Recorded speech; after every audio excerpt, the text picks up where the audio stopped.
नमस्कार, आपका बात 25 में स्वागत है। तो बात 25 में आज हम गुजरात मॉडल की बात कर लेते हैं। देखिए, गुजरात मॉडल बड़ी समस्या है। बड़े लंबे समय से, करीब 25 साल से या उससे भी अधिक साल से गुजरात की जितनी बुराई समाजवादी और वामपंथी और दूसरे यानी कि राजनीतिक विरोधी हलकों में होती रहती है। और शायद उनको मालूम पड़ गया था कि मोदी जी एक शक्ति बन के उभरेंगे जो आगे निकल सकते हैं और देश के जो पुराना राजतंत्र था उस राजतंत्र को नुकसान पहुंचा सकते हैं। तो राजतंत्र ने अपने सारे घोड़े खोल दिए, सारे लोगों को लगा दिया कि किसी तरह से इस आदमी को रोको, ये दिल्ली ना आ जाए। और उन्होंने कहा दिल्ली तो आया भी नहीं सकता, ये गुजरात का मुख्यमंत्री है। वर्ल्ड पॉलिटिक्स क्या मालूम है, दिल्ली में हर एक आदमी थोड़ी चलता है। नहीं, इनको ये नहीं पता, उनको वो नहीं पता। ऐसे आदमी तो कहीं ऑक्सफोर्ड में, कैम्ब्रिज में, हार्वर्ड में और पता नहीं कहाँ कहाँ पढ़े होने चाहिए, जो फर्राटेदार अंग्रेजी बोले वो देश का नेतृत्व कर सकते हैं। अब ये चाय वाय बेचने वाले जो है, ये मोदी जी को रोकने का प्रयास हुआ, लेकिन वो तो एक पुरानी घटना हो गई। दूसरी तरफ इसके बिल्कुल विपरीत, ये तो पश्चिम में है, समुद्र के किनारे। बिहार लैंडलॉक्ड है, तो लैंडलॉक्ड जो है वो स्टेट है, अपनी उसकी समस्याएं होती हैं। तो लैंडलॉक्ड स्टेट तो और भी है, लैंडलॉक्ड तो छोटा सा है लेकिन दिल्ली भी है, लैंडलॉक्ड तो पंजाब भी है, हरियाणा भी लैंडलॉक्ड है। लेकिन बिहार का एक विशेष है, क्यों बिहार के लोग जो हैं, और एक समय पर उत्तर प्रदेश पे भी और बिहार पे समाजवादियों का राज चलता रहा है साहब, बड़े लंबे समय से। और जयप्रकाश जी ने कहा था कि जब संपूर्ण क्रांति आएगी, समाजवाद देश में फैल जाएगा, तो सब बराबर हो जाएंगे और गरीब का भला हो जाएगा वगैरह वगैरह। लेकिन ठीक है, उनके उद्देश्य बड़े अच्छे थे, वो निश्चय ही ऐसा चाहते होंगे, ऐसा सोचा होगा, लेकिन उनके चीलों ने ये बिल्कुल नहीं किया। चाहे मुलायम सिंह जी हों, चाहे आदरणीय लालू जी हों, उन्होंने बिहार की क्या हालत की है और उत्तर प्रदेश की क्या हालत। अब तो योगी जी ने उत्तर प्रदेश को संभाल लिया है, वो धड़ाधड़ आगे चलता चला जा रहा है। और वो S-500 जो रशिया का जो सिस्टम है, डिफेंस प्रणाली, वो तो वहीं बनने वाली है। और दुनिया भर के बहुत सारे काम वहाँ हो रहे हैं, एप्पल की फैक्ट्री लग रही है और पता नहीं क्या क्या हो रहा है। तो ये गुजरात का बिलियन यानी अरबपति बनाने का कौन सा मॉडल है? भाई, अरबपति ऐसे थोड़ी बन जाते हैं।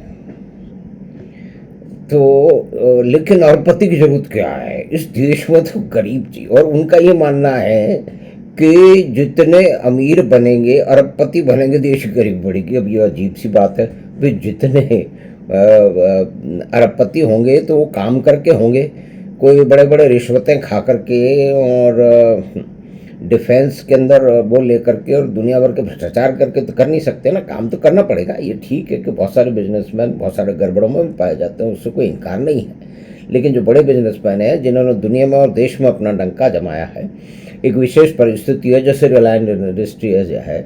रिलायंस इंडस्ट्रीज के धीरू भाई अंदामी कभी जो है वो अदन में कहते हैं पेट्रोल पंप अटेंडेंट थे, लेकिन उसके बाद के अंदर फिर रिलायंस का उन्होंने धागे का काम शुरू किया और रिलायंस इंडस्ट्री खड़ी हो गई। आज रिलायंस इंडस्ट्री कहाँ कहाँ है, जो है ऑयल एक्सप्लोरेशन से लेकर के टेलीफोनी और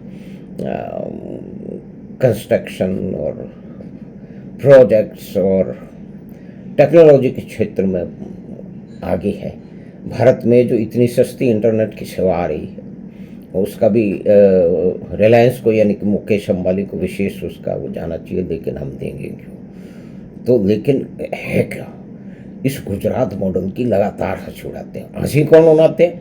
वो उड़ाते हैं। अब आप देखिए कि गुजरात की जो पर कैपिटा इनकम है, वो नेशनल इनकम जो है, वो पर कैपिटा नेशनल इनकम है उससे ज़्यादा है। अभी भारत ने $4 ट्रिलियन से ऊपर कर दिए, तो कहते हैं फिर क्या हो गया, पर कैपिटा तो कम है। कर भाई, जब फ्रेजाइल 5 में था, यानी कि 1.5 ट्रिलियन की थी, तब क्या बेहतर थी? भाई, आपने लंबे समय तक समाजवाद के अंतर्गत, समाजवाद के उच्च सिद्धांतों के अंतर्गत इस देश को गरीब रखने में सफल हुए हैं जो लोग, वो आज गुजरात की बुराई करने में सबसे आगे हैं।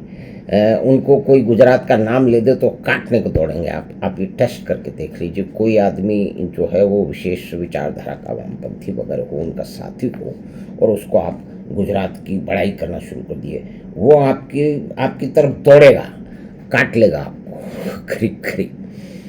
लेकिन ये हुआ कैसे है? यानी कि जितने 100 करीब 190-91 जो है वो बिलियन और भारत में है, उनमें से 108 यानी कि आधे से ज़्यादा गुजरात में। तो ऐसे ही तो नहीं बन जाएंगे ना। तो बहुत सारी बातें हैं भाई। गुजरात की पॉपुलेशन देश की 5% है ना, लेकिन 56% जो अरबपति हैं वो गुजरात में है,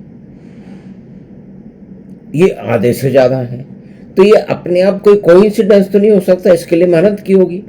अब आप देखिए कि गुजरात की पॉपुलेशन 5% है, लेकिन क्या है कि 8% वो भारत की जीडीपी का हिस्सा वहां से आता है। इंडस्ट्रियल आउटपुट करीब 18 से 20% आती है, और टोटल एक्सपोर्ट है वो 25% के आसपास है। और जो ओशन के लिए कार्गो जाता है वो 40% गुजरात से जाता है, और उसमें एक बड़ा जो है अडानी पोर्ट है, उसका भी रोल है, दूसरों का भी है। ये पोर्ट इंफ्रास्ट्रक्चर जो है उसको हिंदुस्तान में इतना पीछे रखा गया है कि अभी उसको बहुत काम करने की जरूरत है। और ड्रग करीब 33% ड्रग जो है मैन्युफैक्चरिंग भारत में जो होता है वो गुजरात में होता है। और ये भी कहा जा सकता है कि गुजराती लोग जो है वो जो एवरेज अमेरिकन है यूएस में, उनसे 3 गुना कमाते हैं।